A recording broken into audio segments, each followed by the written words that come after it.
سنتے کانوں اور دیکھتی آنکھوں کو بیا ٹون کڈز کی طرف سے السلام علیکم۔ ایک بہت ہی اچھا بچہ جس کا نام احمد تھا روزانہ کی طرح اسکول جانے سے پہلے اپنا سبق یاد کر رہا تھا۔ اسکول جانے کے لیے جیسے ہی احمد گھر سے نکلنے لگا تو اس کی والدہ نے اس کو سمجھایا کہ بیٹا دوسروں کی مدد کرنا اور ہمیشہ سچ بولنا، کیونکہ اس سے بڑا کوئی بھی کام اس دنیا میں نہیں ہے۔ احمد مسکراتے ہوئے گھر سے نکلا اور اسکول کی طرف بھاگنا شروع کر دیا۔ اسکول جاتے ہی اس وہ اپنی کلاس روم میں چلا گیا۔ اسکول میں ریسیس کے ٹائم احمد نے دیکھا ایک بچہ جس کا نام ڈیوڈ تھا، جو کہ نیا اسکول میں ایڈمیشن ہوا تھا۔ وہ کسی دوسرے شہر سے آیا تھا اور اس کا تلفظ کچھ ٹھیک نہیں تھا۔ دوسرے بچے اس کا مذاق اڑا رہے تھے تو وہ لائبریری میں چپ کر کے بیٹھ گیا۔ بہت اداس تھا اور پریشان بھی تھا۔ احمد نے جب اس کو دیکھا تو وہ اس کے پاس گیا، اس کے ساتھ ہینڈ شیک کیا۔ ڈیوڈ نے اس کو بتایا کہ وہ غیر مسلم ہے اور بچے اس کا مذاق اڑاتے ہیں۔ احمد نے اس کے ساتھ فرینڈ شپ کر لی اور اس کو کھیلنے کے لیے انوائٹ کیا۔ آج احمد اس کے ساتھ پلے گراؤنڈ میں کافی دیر تک کھیلتا رہا۔ اس کے بعد احمد نے اپنی کلاس لی۔ چھٹی کے ٹائم بہت ہی گہرے سیاہ بادل منڈلانے لگے۔ تمام بچے جلدی جلدی اپنے گھروں کو بھاگ گئے، جبکہ ڈیوڈ آج بس اسٹاپ پر اکیلا ہی کھڑا رہ گیا۔ بہت تیز بارش ہو رہی تھی اور آج اس کی بس بھی لگتا کینسل ہو گئی تھی۔ ڈیوڈ بہت پریشان تھا۔ احمد نے ڈیوڈ کو وہاں پر دیکھا تو اس نے سوچا مجھے اس کی مدد کرنی چاہیے یا پھر اپنے گھر کو جانا چاہیے، لیکن اسے یاد آیا کہ یہ تو اس شہر میں نیا ہے، اس کو تو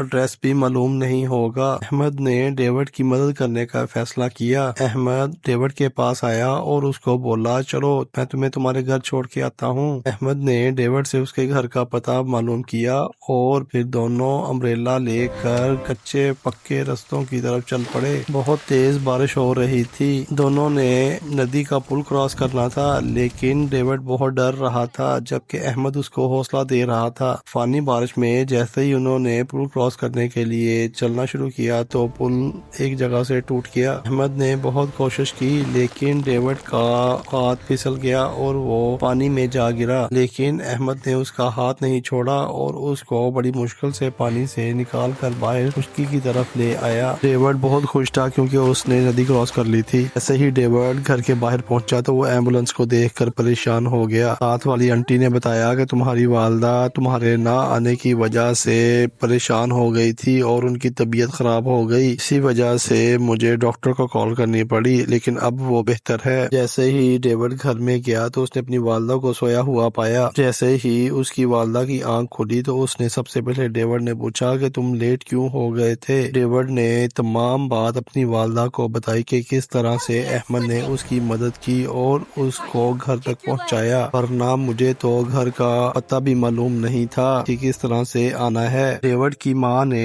احمد کا شکریہ ادا کیا۔ میں دل ہی دل میں مسکرایا اور اپنے گھر کی طرف چل دیا۔ اگلے دن احمد سوچ رہا تھا کہ میں نے یہ تو اچھا کام کیا ہے، مجھے ایسے ہی دوسروں کی مدد کرنی چاہیے۔ آج اسمبلی میں پرنسپل صاحب نے تمام بچوں کے سامنے احمد کی تعریف کی اور سب بچوں کو بتایا کس طرح سے احمد نے ڈیوڈ کی مدد کی ہے اور اس کو گھر پہنچایا۔ اسکول کے تمام بچے اس وقت حیران ہوئے جب ڈیوڈ خود آیا اور اس نے بولا میں ایک غیر مسلم ہوں اور تمام بچے مجھ سے نفرت کرتے ہیں، پھر بھی احمد نے میری مدد کی۔ وہ جانتا تھا میں غیر مسلم ہوں، لیکن وہ مسلمان ہونے کے ناطے اس نے اپنا فرض ادا کیا اور میری مدد کی اور مجھے ایک اچھا دوست مل گیا ہے۔